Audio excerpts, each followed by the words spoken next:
Okay, I've got a video for Unit 5.1.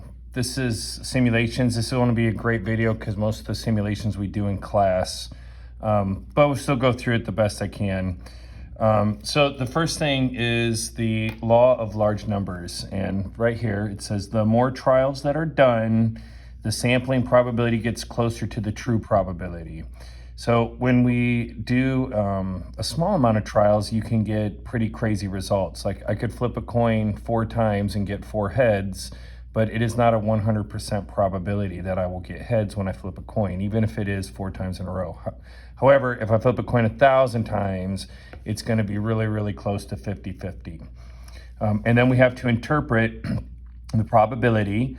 And when we do that, we say after a large number of whatever it is that we're doing, the proportion, and you have to say proportion of, and this would be positive outcomes, whatever it is we're looking for, will be about, and the word about needs to be in your answer, and then whatever the probability is.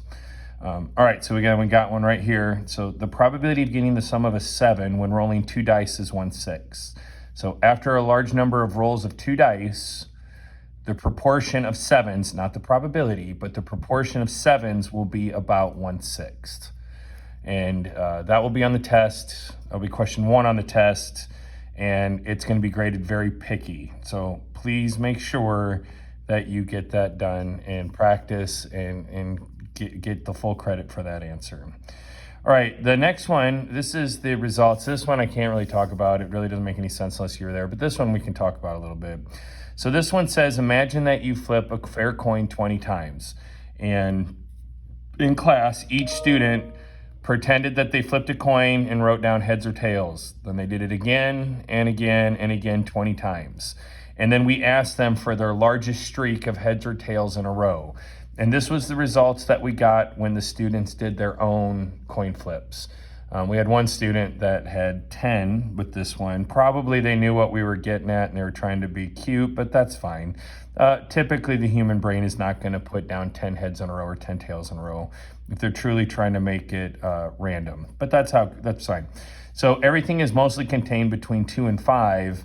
But then when the calculator does it for us, it actually, the spread's a lot bigger. And notice we get lots of 6s and 7s. And now I think we had a bit of an issue of not seating the calculator, so I think we got more 4s than we typically would have, but it's fine. We still had a lot more of the 5 and larger than we did when we were trying to do that with our head. And the deal is the myth of randomness right here, is we think that randomness is since it's predictable in the long run, it's also predictable in the short run. So if we do get 50-50 for coin flips, that works over the course of a long period of time, but not over a course of even 20 flips. It doesn't go 50-50. So we can get some pretty crazy results when we use true randomness, but the random will even out over time, but not in the short term. All right, with 4 steps of a simulation, state the question of interest. Plan is describing one repetition in what you're going to record. Do the trials. On the test, it will be random digit table every time. And then conclude, answer the question with context. And you're going to use the term unlikely to happen by chance or not unlikely to happen by random chance. All right. So here's an example, and it says that a basketball announcer suggests that a certain player is streaky. That is, the announcer believes that when he makes a shot, he's more likely to make the next shot, and so on. Or if he misses, whatever. So he said that in a last game, the player took 30 shots in the game, and at one point made 7 shots in a row. Is this convincing evidence of streakiness, or could it have just been by random chance? And it says, assume that the player makes 48% of their baskets. Which is actually pretty good. That doesn't seem like it would be that good, but that would be ridiculously high percentage for made shots in a basketball game. Or I'm sorry, for the season. For one game, maybe, but for the season, that would be like the league leader right there. All right, so then what we do is we state the question of interest. So when we state the question of interest, it's what is the likelihood that we got the unusual situation given the circumstances. So in this one, how likely would it be to make 7 shots in a row out of 30 with a 48% success rate? that is 1/4 of your credit on a simulation is stating the question of interest. Okay, and then we did this one on the calculator. Again, we'll have to use random digits on the test, but that's fine. I'm just gonna go through this one as the calculator. And again, when we do it in class, we use a calculator and you get 30 people to do it quickly and you have 30 trials and you can run a pretty decent simulation like that. So in this one, we have to assign the numbers. So since it was a calculator, I didn't have to do O1, but on a random digit table, that would have to be O1 instead of 1. But 1 through 48 is the makes, 49 through 100 is the misses. So we have 100 numbers to choose from. 48% of them are makes and 52% of them are misses. And then right here, I will type in random 1 to 100 and get 30 values, and then I will circle the make. So that's what I'm gonna do to record my values. Also, we probably should say, I will record the longest streak of made baskets. There we go. That's a little bit better than what we had already. All right, so then these were the numbers that the calculator put out, and you would never write all these out, but in order to have notes and be able to point out it's something I needed to write them all out. So like this goes miss basket, then a miss basket, then a made basket, then a miss, then a make, and then so on. So I circled the makes, and I had a streak of 2 here, a streak of 2 here, a streak of 2 here. So I had 3 streaks of 2, but the longest streak was 2. That's what I needed to record. I need to mention what I'm going to record up here. And then, so there's the do step. And then the conclude is the results on based on what happened. And I'm not just doing the results based on my one trial. This was one trial, and one of these 2s was from the trial that I have here on the paper. This was the results from an entire class. The longest streak that they had was 4. Again, I suspect that the 3, again, as a seating of the calculator issue, but that we're just gonna use them. It's not that big of a deal. So 0 out of 22 trials, or 0% of the time, we had a streak of 7 in a row, making that unlikely to happen by random chance. We need it random chance. So I only have chance in there, but I'm gonna expect random chance on the answer. Okay, and then the follow-up question, which we didn't have as a follow-up question, but here is, or really answering the question is does this result, does it help support the announcer's claim or does it work against? And in this one, it supports it because the announcer says it's not random chance that had him make 7 in a row. It's because this player is streaky. So this player is streaky, and because by random chance, we didn't even get close. I mean, even in this class, we didn't have any more than 4, and this player had 7 shots in a row. Also, and there's a little bit more to it than that, but that's what we're using in the problem.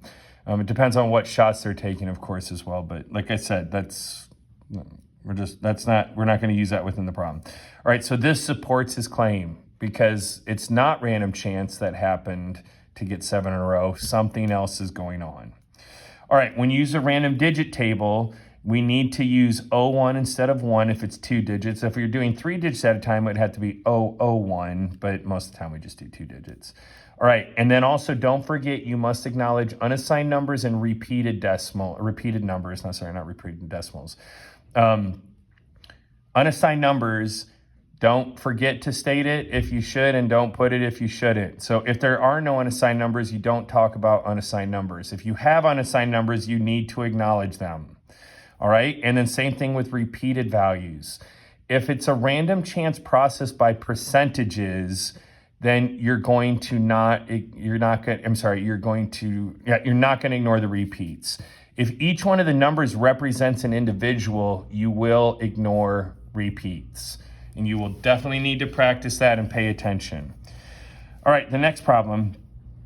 We're taking a sample size of 6 from a group of 60 seniors and 30 juniors. So we have 90 people to choose from, 60 of them are seniors and 30 of them are juniors.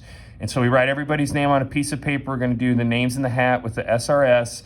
And then a student says, and a thoughtful student suggests that we should stratify by class. There's twice as many seniors in the class. Our sample should have twice as many seniors. That is actually pretty solid. So we want to get 4 seniors and 2 juniors. However, since I've already mixed up the names, I don't want to pull them out, separate them, and then redo it.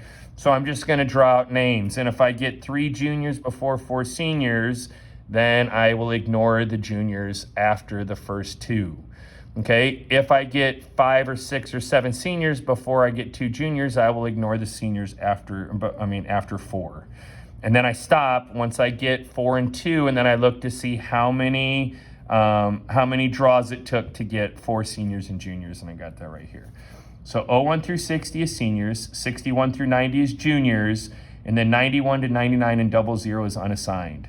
So on this one, each one of the numbers represents an individual person, so I skip repeats. We have unassigned numbers, I skip unassigned numbers. All right, and then I got these numbers, and I'll get to those in just a second, but 1, 2, 3, 4, 5, 6, 7, it took me 7 draws. Now that's just one trial. Then you would need to do that over and over and over again to run the simulation. Okay, and then in this class, we did 10 of them, and 4 times it took 8 or more, which is 40%, which is not unlikely to happen by random chance. Now, how did I actually get these numbers? I can't remember. Oh, well, I have it written down right here.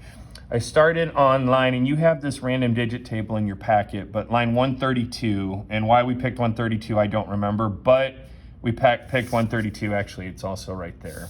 So on 132, the first was a 68, which is a junior, and then 73 junior, 25 senior, then 52 junior, senior, that's a senior, 52 is a senior, and then 59 is a senior, and then 84 is a junior, but I already have 2 juniors, so I do not use 84. I'm going to go ahead and not use that one. Now, I still have that one as a selection, and I'm still using that as my running total, but that is a junior who is not getting selected for the group.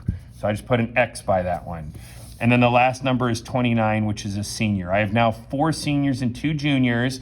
I only had 1 time that I had to ignore somebody, so that's 7 draws. And then again, and here, if I was going to do another one, I'd put a little line down here to represent that trial's over, and then I would start doing them again, and so on. Now, we'll use this table in class, but we'll never use this table in the test. For the test, I will have the numbers printed out ahead of time. And again, this 4 out of 10, you don't even have to get too worried about, because there'll be a question on the test where we're going to tell you the results of the simulation, and you'll make your judgment based on the results of what we tell you. So I think on the test you do 3 trials, but then we tell you the results of 1,000 trials, and then you make your judgment off of that. Under 5% is unlikely to happen by chance, and over 5% is not unlikely to happen by chance.